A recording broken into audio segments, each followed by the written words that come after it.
Welcome back to the afternoon session of Kentucky Department of Education's Kentucky Student Information Infinite Campus Training. We're going to start the afternoon off with preschool enrollment, and Tasha Oglesby is here to join us and present to all of us. So, Tasha, I'm going to turn it over to you. Thank you. Welcome back, everybody. We're going to do just an overview today of some enrollment basics. Preschool enrollment basics. So we'll be doing the eligibility, enrolling preschool students, going over withdrawal codes, and preschool enrollment counts. So who's eligible for preschool? So the children that are eligible for preschool are 4 years old on August 1, and they're considered at risk because their families are at 160% of the federal poverty line. Another group that's also included in this at risk are those 4-year-olds who are in foster care or those children who are considered homeless with the McKinney-Vento Homeless Assistance Act. Another group of children that also qualify are students that are 3 and 4 years of age with a disability. In state-funded preschool, we have to ensure that all students that qualify are served. So if you have a student that's 99 at risk, a 97, a 98, or a 99 with a disability, we have to make sure that those students are provided preschool services.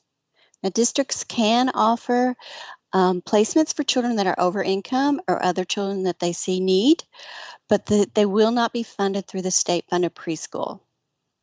In addition, we should note that KDE only supports funding for state grade 99 for 1 preschool year.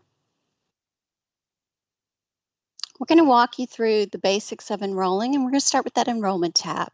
One of the big things for preschool is that state grade level. There are 3 state grade levels that are a possibility, and you determine that state grade level by the age the child is on August 1st. So if the child was 2 on August 1st and they'll be turning 3 during the school year, they're 97.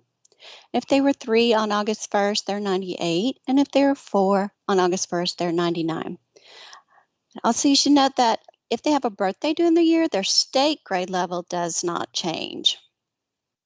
We always have problems at the beginning of the year. You look at their child's age and they're 4, and you think, oh, if they're at risk, they qualify, but you have to look at that August 1st birthday, because if they turned 4 after August 1st, they actually qualify next year.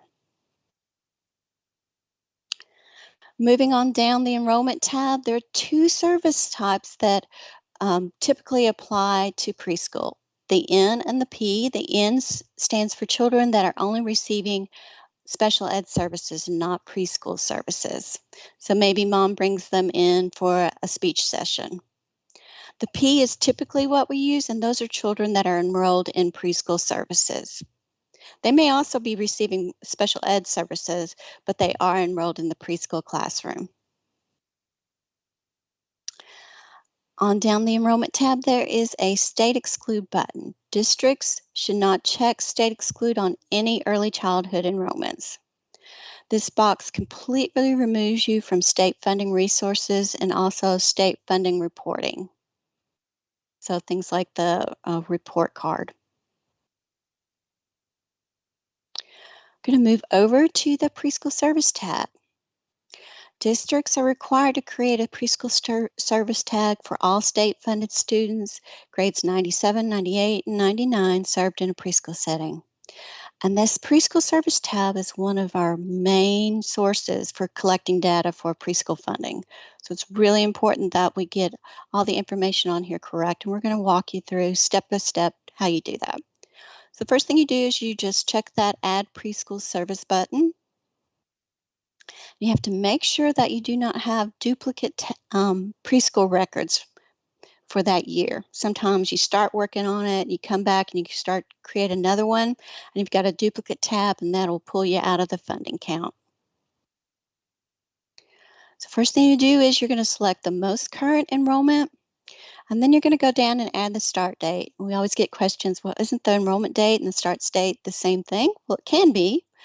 But in preschool, it can also be different, because you might enroll the students on 8:30, but preschool doesn't start till 9/9.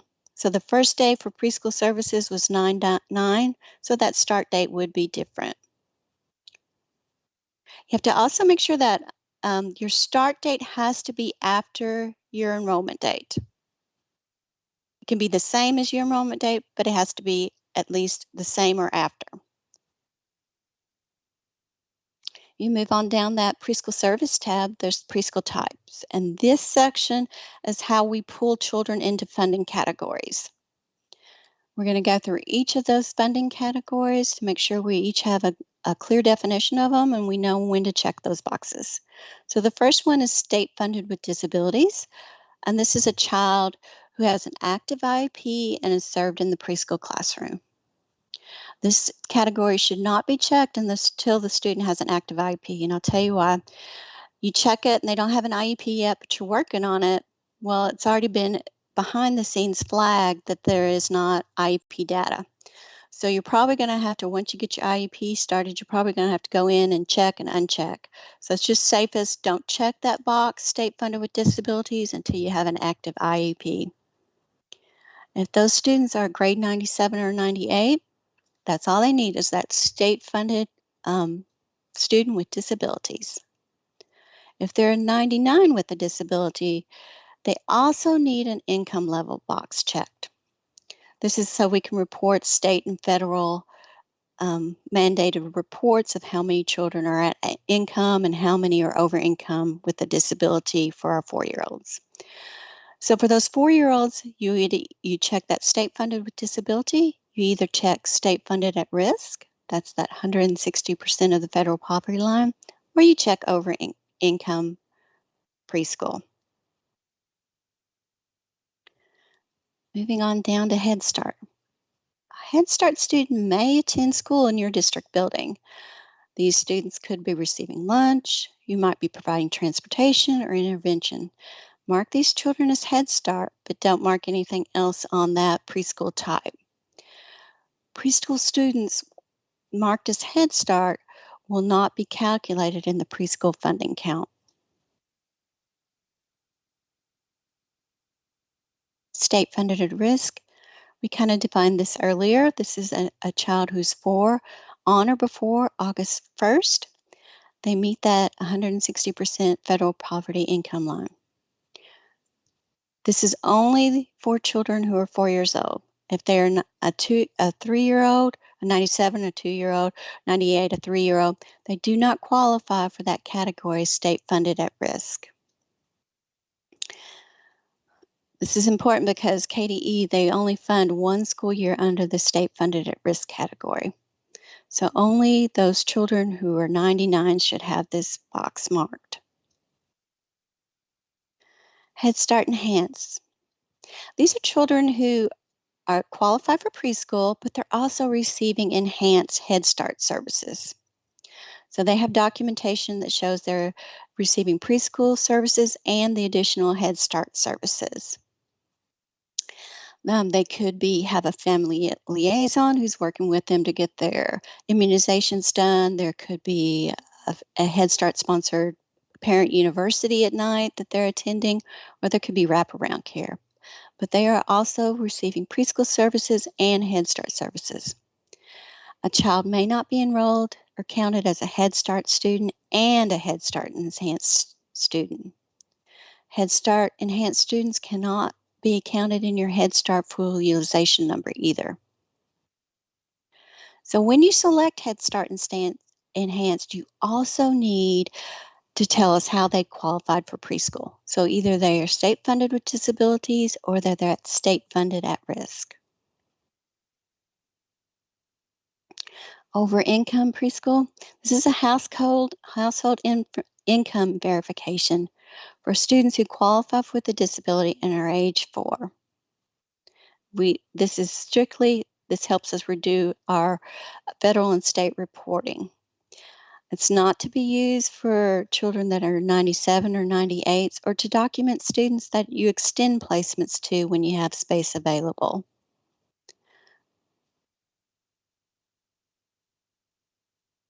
Okay, other. The very last preschool type, and districts may accept over income or non-qualifying students if you have space available. So you'll select Other, and then in that text field, you'll indicate the funding or the program. They will pull on our funding count, but they won't be calculated into a funding category.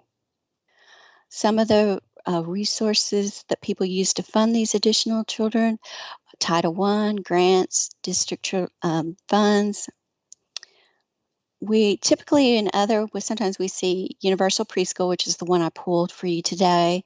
You'll see Title I, you'll see English language learners. Sometimes they have a program called a Jump Start. But again, those aren't funded by preschool. They are funded by the district. When you move on down that Preschool Services tab, there's a setting, and there's 4 settings to choose from. The first one's the most typical one. It's that 01 public school.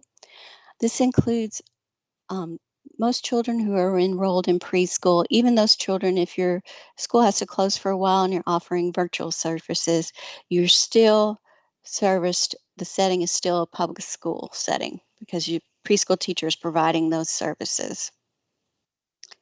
02 is home, and this is for a child that's receiving special education services but not enrolled in preschool. They're receiving services in the home setting.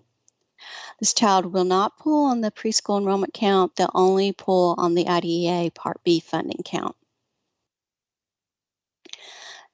03 is Head Start setting. If your Head Start or your blended program is in a Head Start site such as Community Action, that's a 03 Head Start. If your Head Start is actually in your building, in your public school building, then that would revert back to the 01 public school. And again, this is so we can do reporting. How many Head Start rooms do we actually have in public school buildings? The last one, 04, is contracted private setting. We do have a few smaller districts that contract their preschool services out, and those districts choose 04 contracted private setting. Now we're going to look at taking you through enrolling 2 instances, a group of children that come through First Steps and then a group of children who come through RTI KSI. So let's look at First Steps first. You're going to start that child as an enrollment type N. This allows you to document your interventions, determine eligibility, and document meetings. You do not click that State Exclude button. There's no reason to start your Preschool Service tab either until you determine that child is eligible for special education services. So again, you're going to start them as an N enrollment. And then when they qualify, you're going to indate that N enrollment and switch its service type to a P enrollment if they're going to enroll in preschool. Your state N status is that W01, transferred to another enrollment in the same school. And when you flip it to the P primary, your state start status is going to be that R01, transferred from another enrollment in the same school. When you've done this, you are required to create that Preschool Service tab. Okay, let's look at those KSI RTI students. Those are those students you screen, and there might be a developmental delay, so you want to provide interventions to see if they qualify.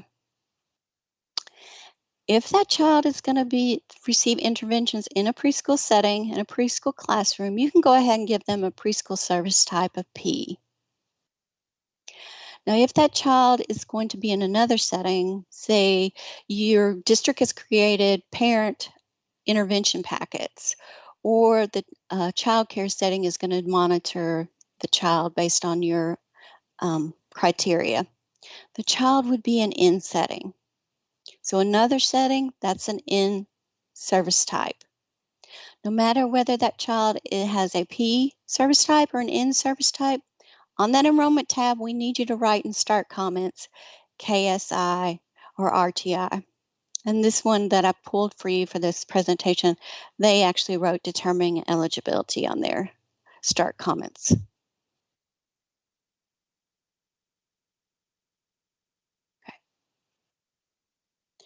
So if that child is in the has a an enrollment type, service type of P.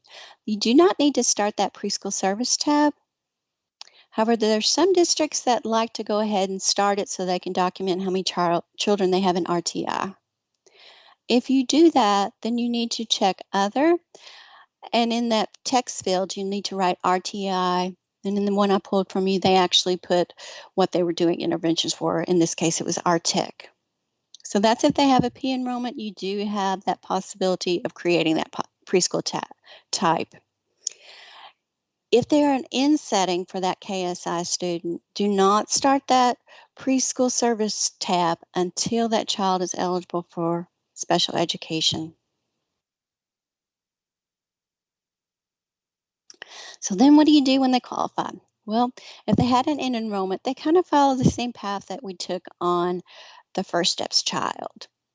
You're going to indate that in enrollment with the W01. You're going to switch them to a primary service type, and then you're going to start them with that R01 transferred from another enrollment in the same school. So those were students that had that service type of N. If they had that P enrollment type, there's no need to indate that original enrollment. Once they have a locked IEP, all you have to do is create that preschool service tab. Now, if you were one of the districts that decided to go ahead and document that preschool service type before the child was eligible, then there are a couple of things you're going to have to go back in and change. You're going to have to change that start date. And then you're going to have to go in and change your preschool type to state funded with disabilities.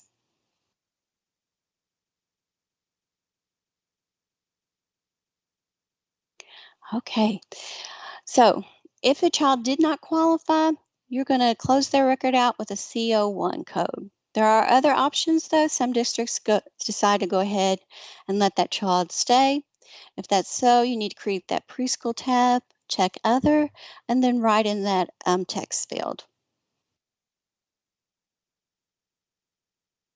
Preschool withdrawal codes. If the child withdraws during the year, if they didn't qualify for KSI or First Steps, or it's just the end of the year, preschool should be using the CO1 close of year.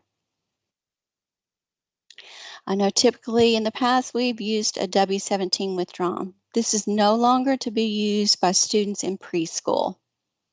So if they're a student with a 97, a 98, or a 99 state grade level, they should not be using the W17 withdrawal. Even if you have a 5-year-old in preschool, they should still be using the CO1 code. It's strictly reserved now for kindergarten students. Enrollment funding counts. Our funding is determined by the average number of students you have on December 1 and March 1, and then we multiply that average by a board-approved Kentucky Board of Education.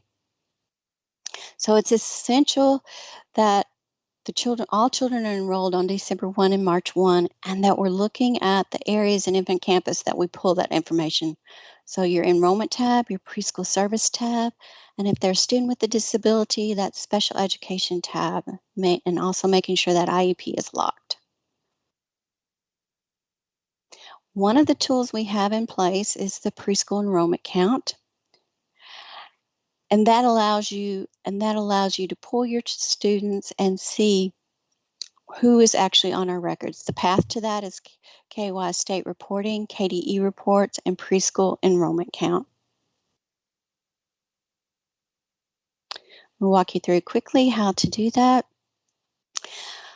When you pull that first make sure all students have records. Then you're going to look across at the funding categories and see that they have a 1 in the appropriate funding category. Second thing you're going to do is you're going to look for zeros all the way across to make sure you don't have any students with a 0 all the way across, because that's stating that they are not pulling into a funding category. The last thing you'll do is you're going to summarize or add up all your funding categories. So all your speech language, all your children at risk, and make sure that those district documents match the Infinite Campus. There are some troubleshooting things to look at. Check that state grade level. Check the enrollment tab to make sure they have a primary tab. Make sure you don't have a duplicate service tab. And also make sure that they have the correct category checked in that preschool type. If they're a student with disability, make sure those areas, the special ed status, the primary disability, and the setting are all marked, and they're pulling into the full funding. Additionally, check your preschool type to make sure it's checked.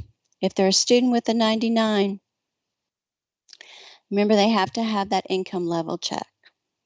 So that's a quick run through of where we are with the preschool basics. If you have any additional questions, please feel free to reach out to our branch, the School Readiness Branch. Thanks so much.